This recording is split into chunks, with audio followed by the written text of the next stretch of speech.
Halos mabaliw ang babae nang biglang hindi na bumalik ang kanyang asawa't anak nung umakyat lamang sa bundok.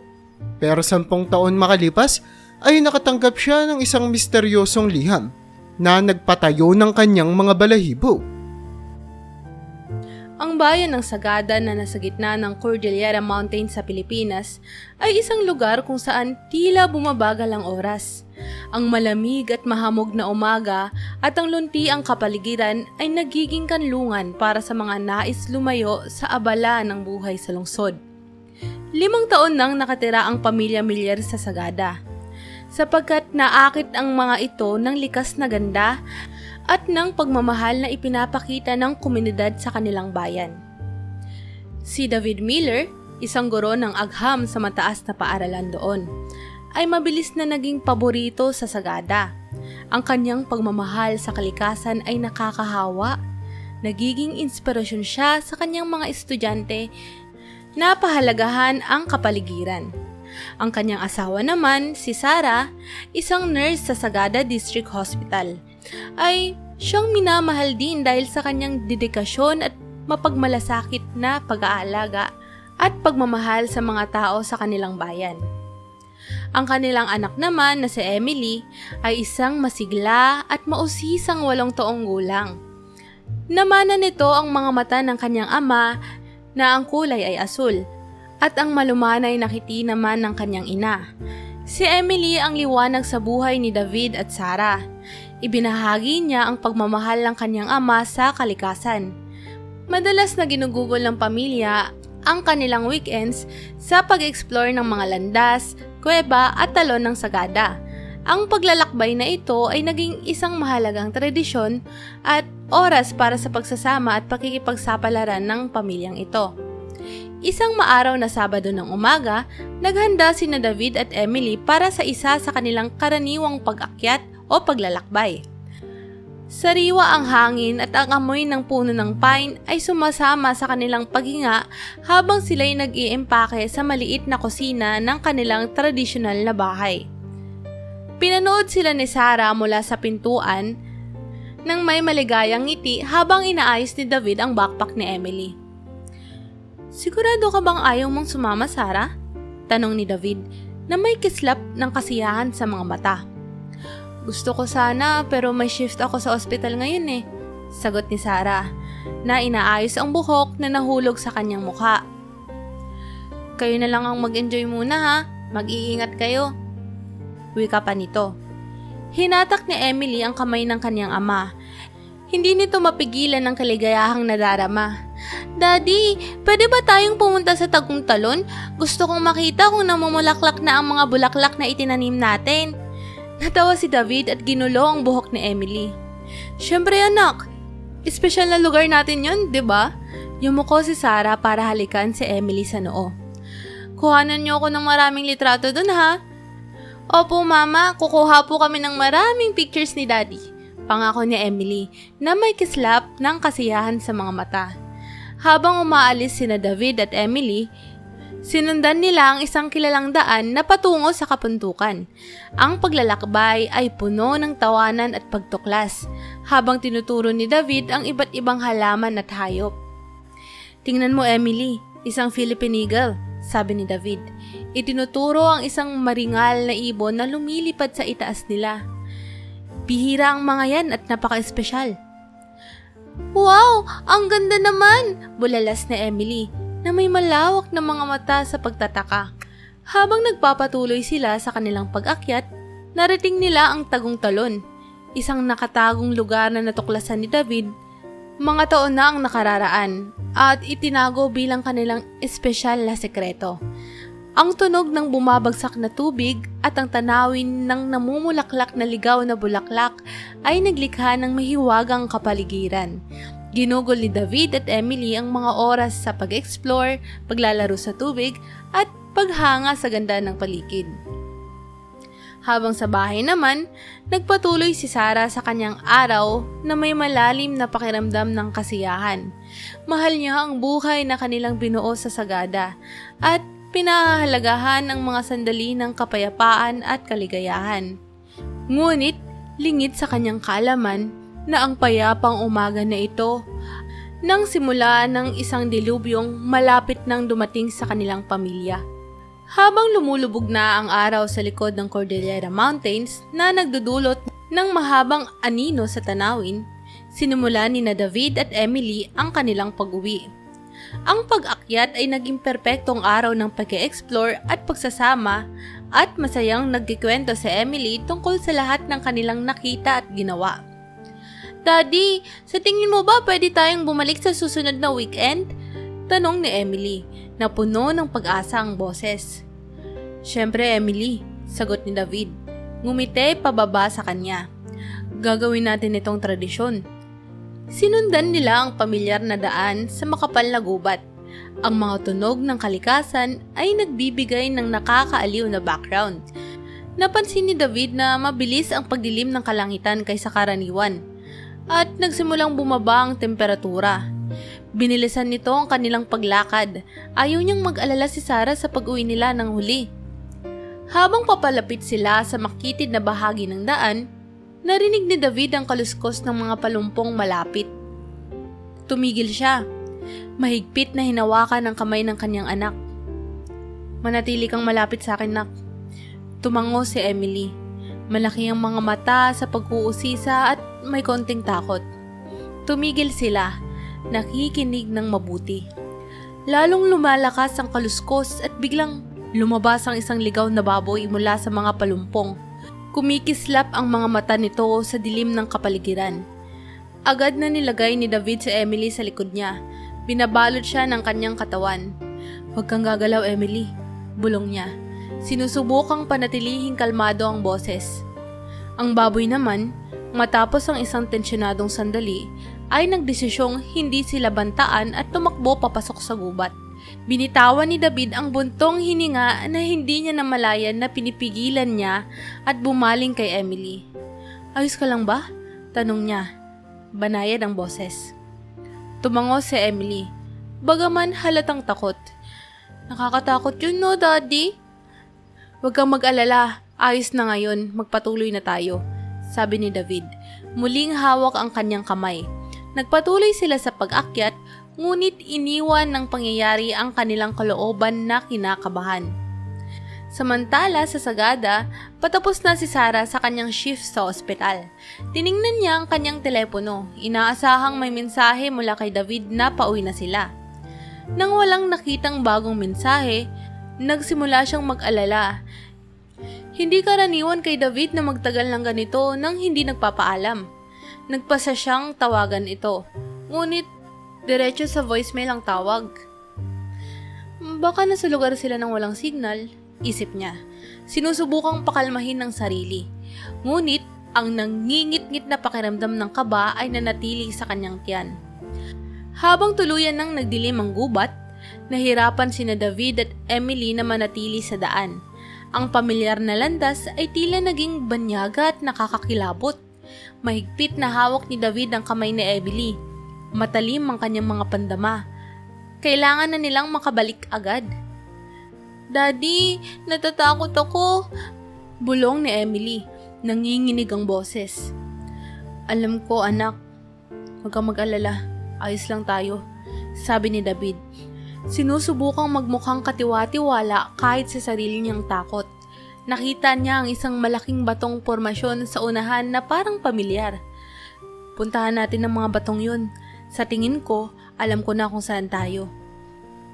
Habang papalapit sila sa mga bato, napagtanto ni David na nagkamali sila ng liko kanina at ngayon ay wala na sila sa pangunahing daan. Ang pagkaunawang ito ay nagdulot ng malamig na pakiramdam sa kanyang likuran. Kailangan niyang iligtas si Emily. Bigla, bumigay ang lupa sa ilalim nila at bumagsak sila pababa sa isang matarik na pampang. Mahigpit na niyakap ni David si Emily. Pinoprotektahan niya ito hanggat kaya niya. Nang sila'y huminto na sa pagbagsak, naramdaman ni David ang matinding sakit sa kanyang binte. Ngunit, ang una niyang inalala ay si Emily. "Emily, nasaktan ka ba?" tanong niya nang may pag-aalala. Sa tingin ko po okay lang ako, sagot ni Emily na nanginginig ang boses. Ikaw po, Daddy. Kinagat ni David ang kanyang ngipin sa sakit. Ayos lang ako, kailangan lang nating makabalik sa taas. Pinilit na lang tumayo at tinulungan ni David si Emily na makabalik sa pampang sa kabila ng kanyang nasaktang binti. Nang marating nila ang taas, nakita nila ang isang mahinang ilaw sa di kalayuan. Tingnan mo, Emily, may ilaw. Baka kubo o kampo yun, sabi ni David, na muling nagkaroon ng pag-asa. Naglakad sila patungo sa ilaw. Bawat hakbang ay puno ng determinasyon. Habang papalapit sila, napagtanto nilang isang maliit na kubo nga ito na may mga bintanang kumikislap ng mainit sa dilim na gubat. Kumatok si David sa pintuan at makalipas lang ang ilang sandali, bumukas ito at isang matandang lalaki ang bumungad sa kanila. May maitutulong ba ako? Tanong ng lalaki.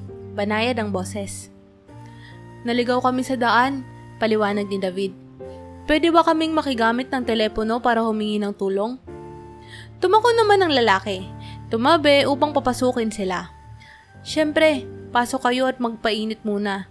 Sigurado akong giniginaw na kayo. Pumasok naman sina David at Emily sa kubo.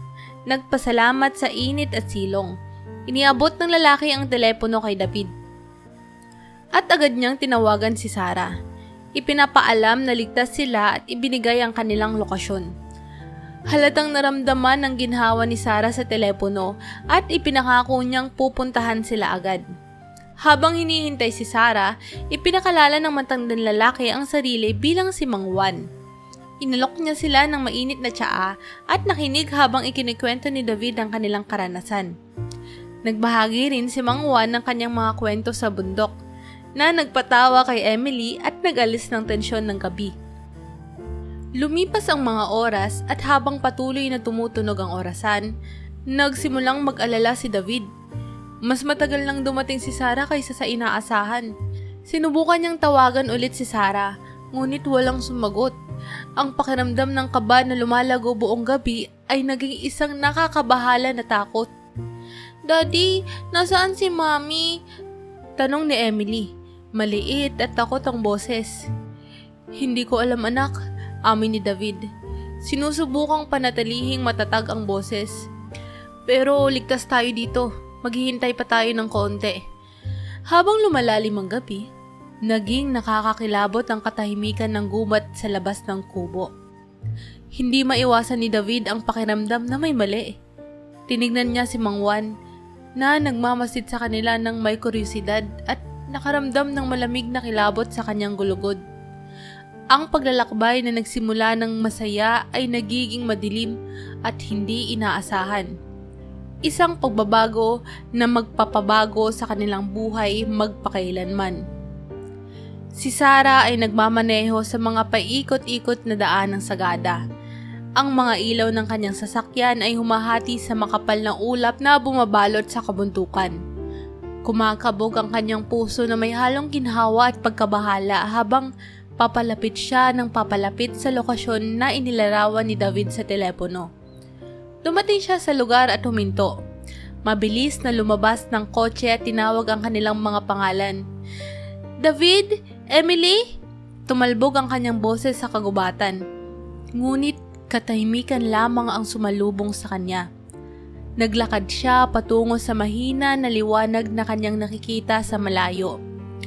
Ngunit habang papalapit siya, napagtanto niyang nawala na ang liwanag. Nalilito, naghanap siya sa paligid ngunit walang nahanap o nakita man lang na kubo. Walang matandang lalaki at walang bakas ng kanyang asawa at anak. Sumiklab ang takot sa kanyang dibdib habang tinatawagan niya ulit si David. Ngunit diretso itong napunta sa voicemail. Sinubukan niyang manatiling kalmado. Iniisip na baka nagsimula na silang maglakad papunta sa pangunahing kalsada. Pabalik-balik siyang nagmaneho sa kalsada, humihinto upang tawagin ang kanilang mga pangalan sa regular na agwat. Lumipas ang mga oras at nagsimulang magbukang liwayway ngunit wala pa ring bakas ni na David at Emily. Desperado, pumunta siya sa lokal na himpilan ng pulisya, si Officer Reyes. isang veteranong opisyal na may mabait na mukha. Nakinig ito ng may pasensya habang ipinalawanag niya ang sitwasyon. "Magsasaayos kami agad ng search party," sabi nito sa kanya. Ang mga araw ay naging linggo habang ang mga search party ay nagsuyod sa kagubatan at ang mga voluntaryo mula sa komunidad ay sumama sa pagsusumikap na mahanap sila David at Emily.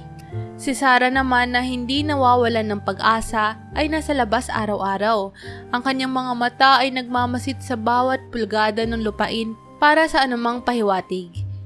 Ngunit parang naglaho sina David at Emily na parang bula. Lumipas ang mga buwan at nagsimulang humina ang paghahanap. Malawakang iniulat ng lokal na balita ang kanilang pagkawala at ang mga tsorya ay nagmula sa isang trahedyang aksidente hanggang sa mas madilim na posibilidad. Si Sarah, pagod at wasak ang puso, bumalik sa kanilang tahanan at ngayon ay tahimik ng walang tawa at init na dala ni David at Emily. Sa mga sumunod na taon, hindi tumigil si Sarah sa paghahanap. Kumuha siya ng mga pribadong investigador, kumonsulta sa mga psychic at lumapit sa mga online na komunidad na nakatuon sa mga kaso ng nawawalang tao. Sa kabila ng lahat ng kanyang pagsusumikap, walang mga lead, walang mga bagong impormasyon at walang katiyakan.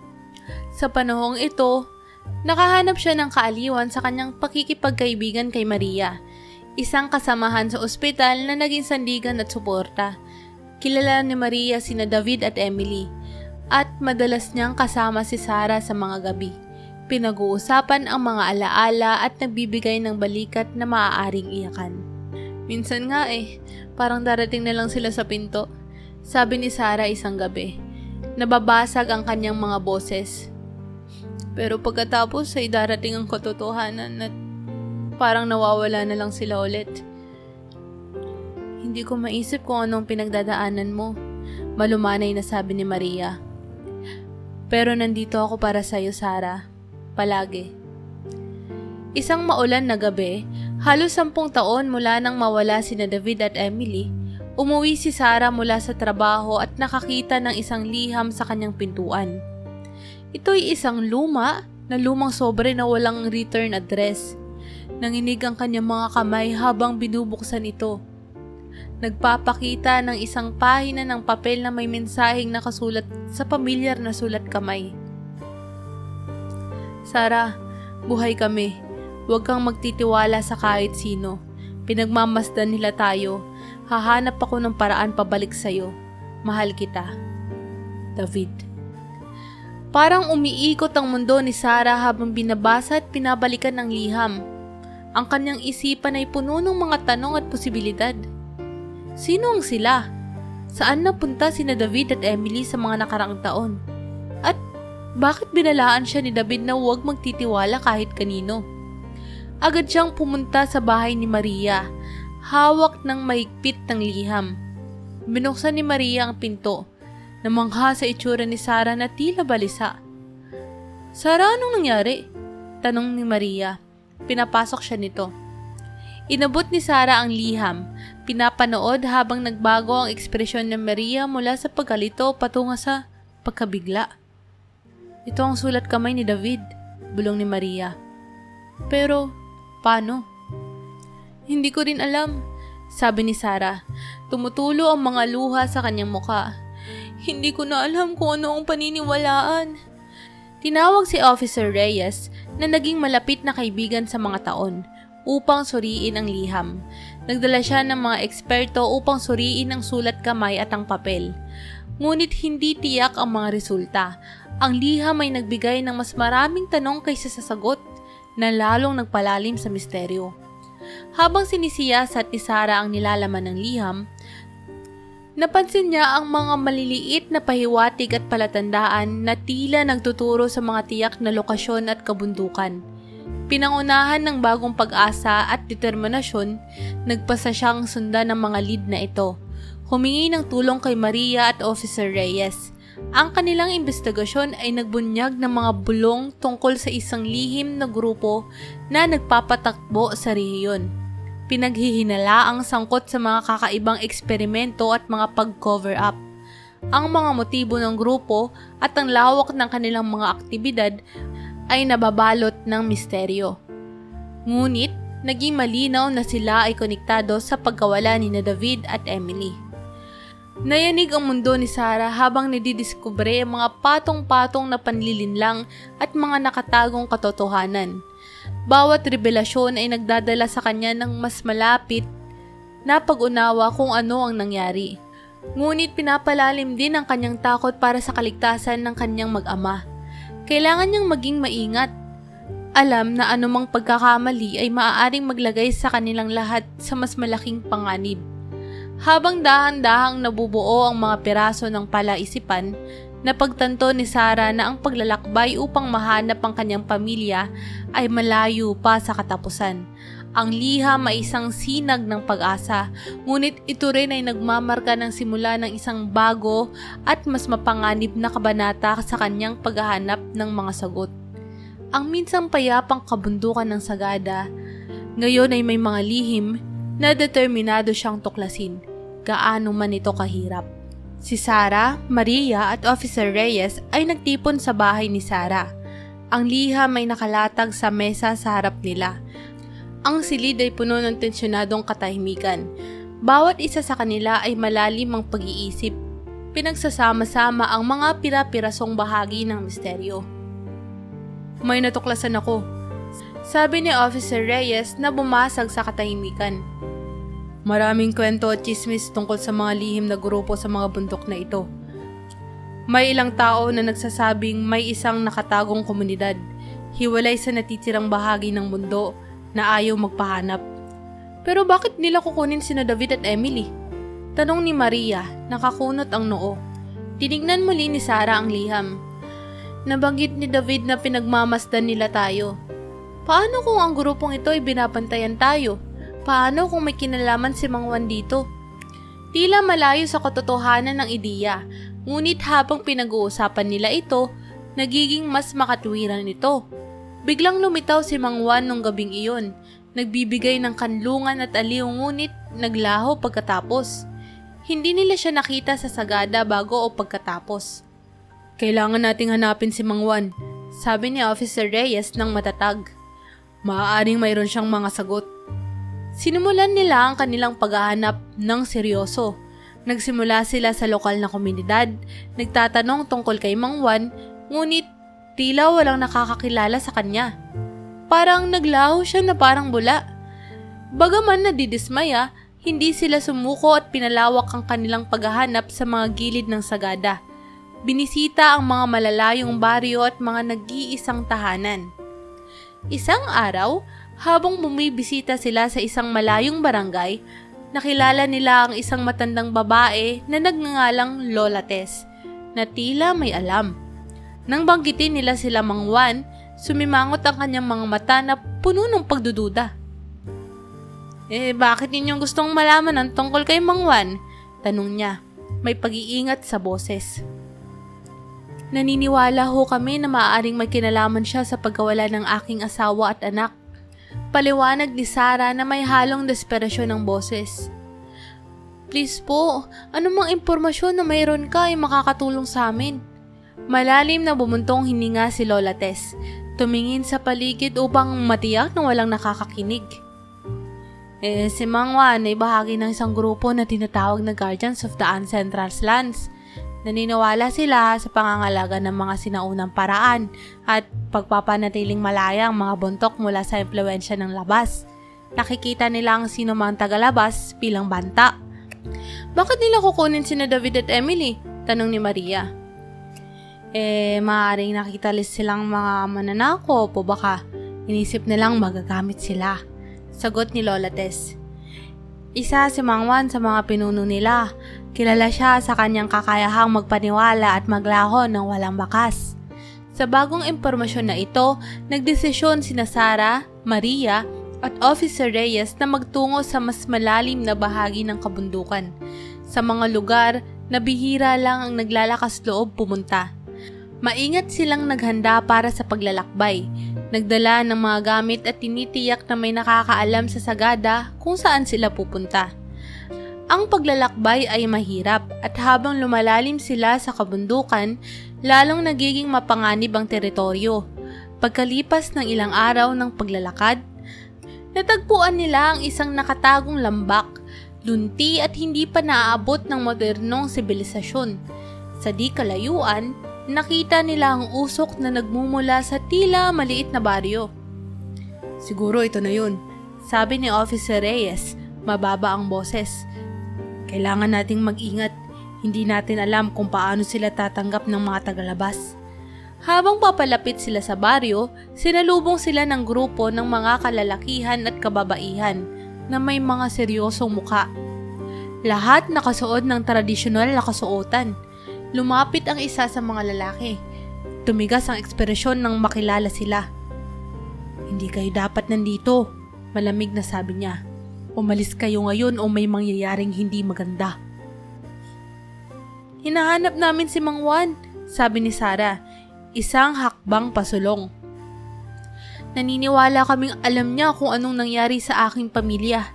Sumilay ang hindi mabasang emosyon sa mga mata ng lalaki, ngunit hindi siya sumagot. Sa halip, tinuro niya ang daan para sundan sila. Dinala sila sa isang malaking kubo kung saan nakaupo si Mang Juan sa sahig. Nakapikit sa meditasyon. "Mang Juan," sabi ng lalaki, may respeto ang boses. "May mga tao pong naghahanap sa iyo." Dahan-dahang iminulat ni Mang Juan ang kanyang mga mata at tila nagulat ng bahagya nang makita si Sarah. "Alam kong darating ka rin," kalmado niyang sabi. "Nasaan sina David at Emily?" tanong ni Sarah. Nanginginig ang boses sa halong galit at pag-asa. Bumuntong hininga si Mang Juan at tumayo. Sila ay ligtas, ngunit hindi sila maaaring umalis. "Bakit?" sigaw ni Sarah, isang hakbang pasulong. "Bakit ninyo sila kinuha?" Nakita nila ang isang bagay na hindi nila dapat nakita, paliwanag ni Mang Juan. "Ang aming komunidad ay nakatago sa isang dahilan. Pinoprotektahan namin ang mga sagradong lupain mula sa mga gustong pagsamantalahan ito. At nang makita ito ng mag-ama mo, wala kaming magawa kundi itago sila dito. Nakibagay na sila sa aming pamumuhay. Ngunit hindi namin maaaring ipagsapalaran na umalis sila at ibunyag ang aming pagkakakilanlan." Tumutulo ang mga luha sa mukha ni Sarah. "Pakiusap, hayaan niyo kong makita sila. Kailangan kong malaman na okay lang sila." Dahan-dahang tumango si Mang Juan. "Makikita mo sila. Ngunit kailangan mong maunawaan na iba na ang kanilang buhay ngayon. Naging bahagi na sila ng aming komunidad." Dinala nila si Sarah sa baryo sa isang maliit na clearing kung saan nagtatrabaho sina David at Emily kasama ang ibang mga taga-baryo. Ang kanilang mga mukha ay kalmado at kontento. Nang tumingin si David at nakita si Sarah, nagbago ang kanyang ekspresyon sa pagkagulat at saya.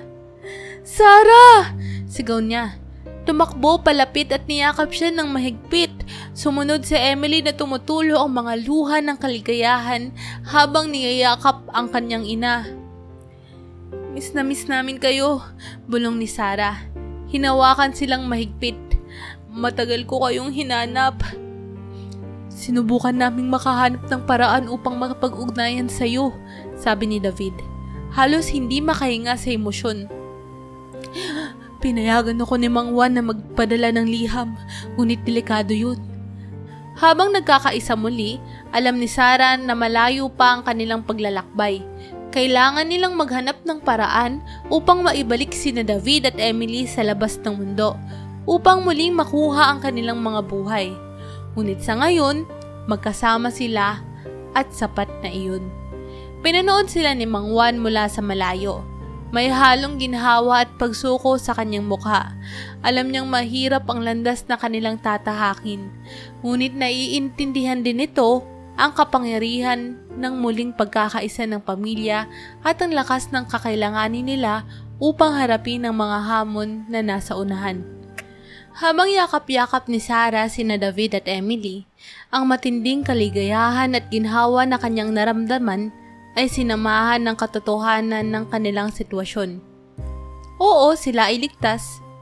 Ngunit nagbago na ang kanilang mga buhay sa paraang hindi pa niya lubos na nauunawaan. Kailangan niya ng mga sagot at kailangan niyang malaman kung bakit hindi maaaring umalis sina David at Emily sa mga bundok. Naramdaman ni Mang Juan ang kagyat ng mga tanong ni Sarah, kaya lumapit siya ng dahan-dahan. Kailangan nating mag-usap, sabi niya. Itinuro ang isang tahimik na lugar malayo sa baryo. Sumunod sina David, Emily, Sarah, Maria at Officer Reyes. Ang kanilang mga hakbang ay mabigat dahil sa antisipasyon. Nang sila ay makaupo na, nagsimula ng magpaliwanag si Mang Juan. Ang aming komunidad, ang Guardians of the Ancestral Lands, ay nabuhay dito sa loob ng mga siglo. Nananatili kaming nakatago upang protektahan ang aming pamumuhay at ang mga sagradong lupain mula sa pagsasamantala ng labas. Ang mga bundok na ito ay may mga lihim at yaman na maaaring maging mapanira kung matuklasan ng modernong mundo.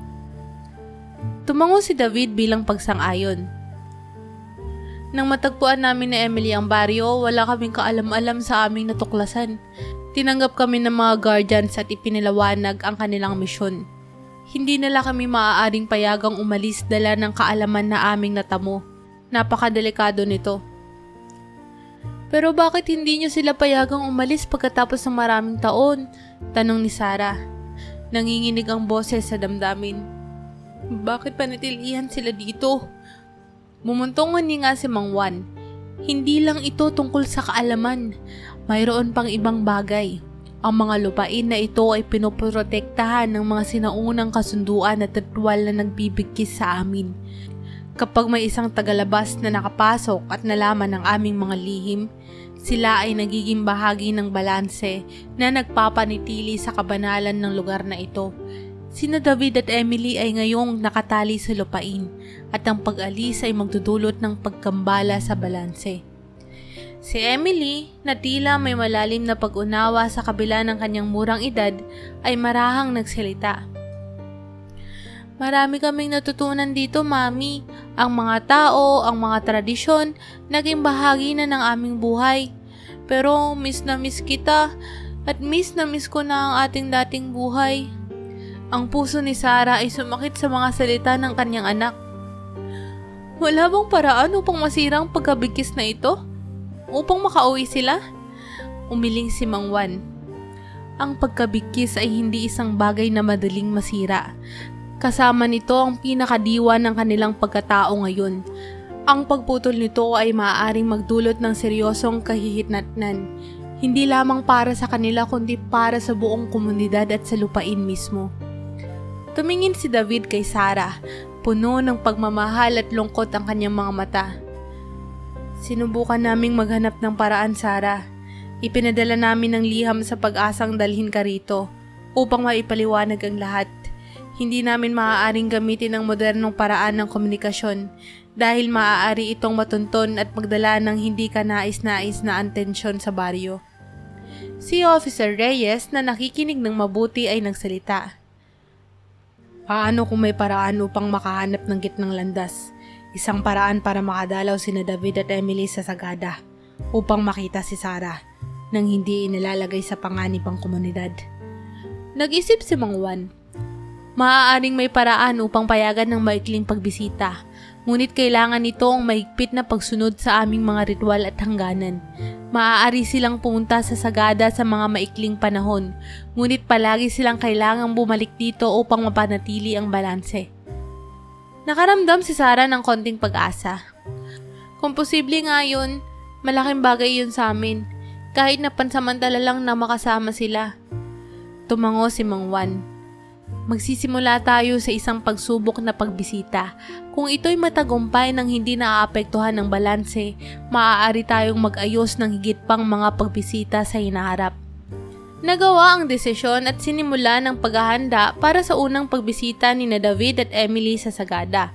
Ang mga matatanda sa baryo ay nagsagawa ng mga ritual upang matiyak na manatiling buo ang balanse. Binigyan ng pamilya ng mahigpit na mga alituntunin na dapat sundin. Nang dumating ang araw, sinamahan ni Sarah, Maria at Officer Reyes sina David at Emily sa kanilang paglalakad pabalik sa Sagada. Ang paglalakbay ay puno ng halong emosyon, kagalakan, kaba, at isang malalim na pakiramdam ng pag-asa. Habang lumabas sila mula sa makapal na gubat, sinalubong sila ng mga pamilyar na tanawin at tunog ng Sagada nang may mainit na pagtanggap. Sa bayan, sinalubong sila ng komunidad ng bukas ang mga bisig. May mga luha ng kaligayahan, mga yakap, at isang malalim na pakiramdam ng ginhawa na ligtas sina David at Emily. Hindi mapigilan ni Sarah ang paghawak sa kanila. Ang kanyang puso ay sa wakas nakahanap ng kapayapaan na sila ay bumalik, kahit na pansamantala lamang. Sa kanilang pagbisita, ibinahagi ni David at Emily ang mga kwento ng kanilang buhay kasama ang mga guardians, at ang malalalim na paggalang na kanilang nabuo para sa lupa at mga tao nito. Muli silang nakipag-unayan sa mga dating kaibigan, binisita ang mga pamilyar na lugar, at lumikha ng bagong mga alaala kasama si Sarah. Habang papalapit na ang kanilang oras sa Sagada, naramdaman ni Sarah ang isang matamis na sakit sa kanyang puso. Alam niyang kailangan nilang bumalik sa mga bundok. Ngunit ang mga pagbisita ay nagbigay ng tulay sa pagitan ng kanilang dalawang mundo. Isang paraan upang manatiling konektado sa kabila ng mga pangyayari. Ang pagbabalik ni David at Emily sa Guardians of the Ancestral Lands ay minarkahan ng isang pakiramdam ng kaganapan at pasasalamat. Nakahanap sila ng paraan upang balansehin ang kanilang bagong buhay sa kanilang dating buhay. At ang kanilang pagkakabigkis kay Sarah ay mas matatag kaysa dati. Sa mga sumunod na taon, regular na bumisita sina David at Emily sa Sagada. Bawat isa ay masayang muling nagkikita at nagdulot ng kagalingan at kaligayahan sa kanilang pamilya. Patuloy na isinakatuparan ng mga guardians ang kanilang misyon at nanatiling buo ang balanse ng mga sagradong lupain. Si Sarah, bagaman na nabuhay sa sakit ng kanilang pagkawala, ay nakahanap ng kaaliwan sa mga pagbisita at sa kaalaman na sina David at Emily ay ligtas. Napapalibutan ng isang komunidad na nagpapahalaga at nagpoprotekta sa kanila. Ang misteryosong pagkawala na minsang nagwasak sa kanyang mundo ay naging isang kwento ng katatagan, pagmamahal at ang matatag na lakas ng pamilya. Kaya naman kung nagustuhan mo ang istorya natin ngayon, ay huwag mo namang kalimutang mag-like. Pindutin mo na rin ang subscribe button para lagi pa tayong makagawa ng ganito kagagandang istorya sa susunod pang mga araw.